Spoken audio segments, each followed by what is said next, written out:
Welcome back to College Football Addiction. Our video today presented by BetUS is about how the Big Ten could absolutely deal a death blow to the SEC. Now, no matter what your opinion is on the status of conferences in the college football landscape that we know it, there is no doubt that the Big Ten is seemingly on an ascension right now, while the SEC seems to be on a decline. That doesn't definitively mean that top to bottom, one conference is better than the other. I don't care about who's won X out of the last 20. I don't even really care about who won the last two, though I do think that's a big feather in the cap of the Big Ten when you're making the argument about which team is ahead of the other. Big Ten had more teams in the playoff. The Big Ten had more teams in the Final Four. The Big Ten has won the last two national championships. And the Big Ten has more strength at the top of their conference. The SEC likely more parity from top to bottom, right? When you look at how bowl season went, you also have Michigan, a team that was injured and opting out of their bowl game, still taking it to Alabama, and Illinois getting to their 10th win, preventing maybe the hottest team in the SEC, a team that had won 6 games in a row to finish the season, 3 of them against ranked teams, a team in South Carolina that, again, the Fighting Illini beat in bowl season. They've already got the advantage of more money right now from a revenue distribution standpoint. Not only do they have less teams in their conference, but they also just make more money from their TV partners. But this gets us to the interesting or exciting part of the offseason, the realignment part of the offseason, the thing that we talked about more probably last offseason than just about anything else combined. The realignment part of college football I chose to put on hold during the regular season for a couple of reasons. One, I don't think it's as interesting as real, actual football. Hypothetical stuff will never move the needle with me as much as talking about actual games, actual football that is happening on the field. Number two, it goes kind of quiet. But we do have something coming up here over the next few days that is starting to get that wheel turning again. Before we get to that, I will give some love to our friends, if I could say it correctly, over at BetUS. Make sure you're betting with them through the rest of the playoffs, right? Through the Super Bowl coming up. And then anything else you're betting on, YouTube 150 is the code. You get 150% on your first deposit, 125 on your next two, all that up to $2,000. YouTube 150 is the code. There are undoubtedly 4 massive brands that exist and are still out there within the world of college football that are attractive to other conferences, the SEC, the Big Ten. What are those brands? Well, there are others that you could certainly make arguments for, but you'd be missing the mark if you didn't have Notre Dame at the top of your list, and then in some order, Florida State, Miami, and Clemson. Now, I'll preface this by saying I don't think Notre Dame is going to leave the ranks of being independent anytime soon. I'm not projecting that to be close. We recently did a video with Drake C. Toll of Locked On Big 12 and tried to convey how much the Big 12 should be fighting to get Notre Dame in, but both admitted it is a long shot. It is a stretch, but it's something Brett Yormark should be working on very diligently. It's something that he should throw everything but, and maybe including the kitchen sink at.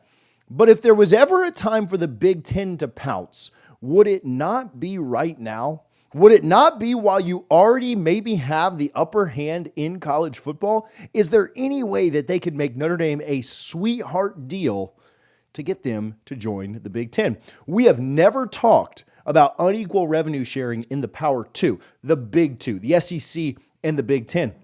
But would you maybe throw Notre Dame a bone and say, look, with all of our prestigious institutions that we have here, and as seriously as we take things, we'll do what the ACC is considering. We'll do what the Big 12 should do.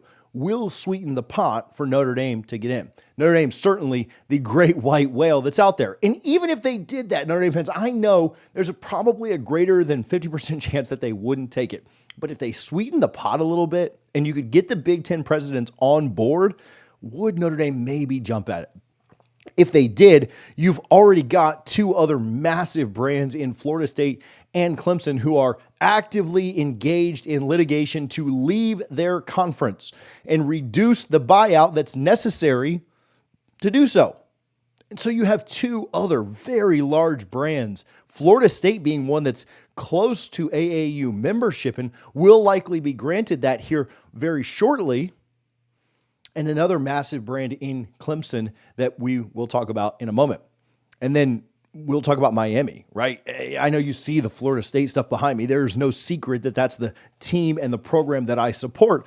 But before I talk about them specifically, maybe some things I've heard, some thoughts on them, if you have enjoyed our content at all this year, or if you're new to the channel, do me a quick favor and hit the subscribe button. We certainly do appreciate that. It doesn't cost you anything, but it does help us realize that you maybe enjoy this type of content more, and we'll do it more. Hit the subscribe button. Let us know that you support what we're doing. Now, I've heard some things on Miami that lead me to believe that they're a little closer to what Florida State and Clemson are doing very publicly in private. Why is that? Well, number one, I'll use that word again. They are a private institution. They don't have to follow the sunshine laws that Florida State has to follow because they're a state institution. They don't have to follow the same guidelines that Clemson has to follow because they are a public university funded by state funds. But I've heard some things. I've spoken with some people that are rather well connected at Miami, and I do believe that both their president and their athletic director and the people that move the needle, the people that pull the strings at Miami, are a little closer aligned with Florida State and Clemson than you might think. Now, sure, they're saying all the right things publicly. They're supporting the ACC like good members, like they should when they're asked publicly. And much to the chagrin of Florida State fans, Clemson fans, even some Miami fans, they're saying, why are we supporting this crap? Let's get out. I think they're playing the good cop right now publicly. I think privately things are a little bit different at Miami. Let Florida State and Clemson kind of do the dirty work that the government says they basically have to, working out in the open, and we'll be ready to pounce once things come along. Now listen, I've, as a Florida State guy, made my fair share of jokes about Miami for quite a long time. And there are probably still more jokes to be made between the two teams. We are rivals. That's what you're supposed to do. But Miami seems to be bought in on football again. If you don't believe that, look at what they're spending on coaches. Look at what they're spending on facilities. And then most importantly, in today's landscape, look at what they're spending on NIL. They are bought in. They are a player, and they care about winning. It seemed like for a long time, maybe with Shalala down there and other people running things, they didn't seem to care about football. The stain of sanctions and other things that had gone on seemed to have sports and athletic take a back seat. That's not the case anymore. Miami is fully invested. Miami is fully bought in. And we can make jokes about Mario and timeouts and this, that. None of that matters. They are a brand that is attractive. And if they can continue to stack winning seasons, that's the question. They will be a brand that a conference wants. And there's no doubt about that. You talk about a conference in the Big Ten that would have Ohio State, Michigan, Penn State, Oregon, USC, Florida State, Miami, potentially Notre Dame, Clemson, Nebraska. Never mind the fact that you can throw in other brands like Washington, UCLA, Indiana, Michigan State, Wisconsin, and others. It's huge, and it would undoubtedly be better than what the SEC has. Now, Notre Dame, maybe that doesn't happen. Maybe you're not able to sweeten the pot. Maybe you're not able to get them, and I would lean towards no. But what about a UNC that seems pretty bought in right now with Bill Belichick? Pretty bought in on football. Some numbers came out today and have been released today on what their investment in football is compared to what their investment in basketball is. And I'll tell you, I don't know how much longer North Carolina is going to be thought of as a basketball school. Now, they'll always have the history, but you pair Bill Belichick with the Jordan brand and Big Ten money, whew, look out. Now, what if Clemson doesn't quite measure up from an AAU perspective? I will tell you, I spoke with somebody very well connected at Clemson and very in the know of what's going on there. And I do think that Clemson has already, I know Clemson has already put out the expectation and the exploration and the path to get AAU membership. This is not something they're just sitting on their thumbs down there in Tiger Town on. They are absolutely working towards it.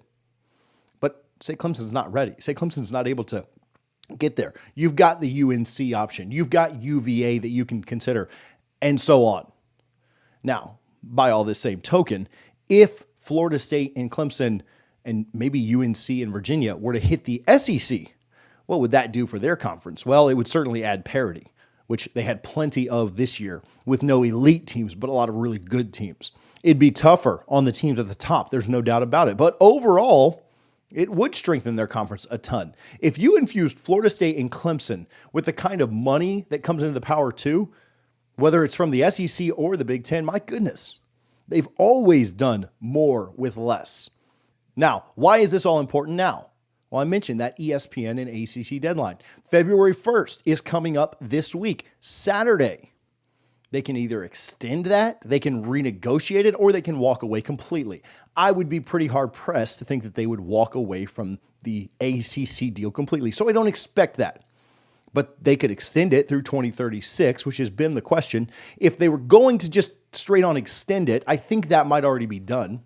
But they could renegotiate it. We could see some terms change. Would the presidents have to sign off on that again? We've got a little bit of a gray area there. But we covered that in another video with Doug Rohan of Rohan Law. If you want to get more updates on that, you can click the video on the screen right now to check it out. I appreciate you guys for tuning in. Appreciate BetUS for their support. We'll talk to you guys soon on College Football Addiction.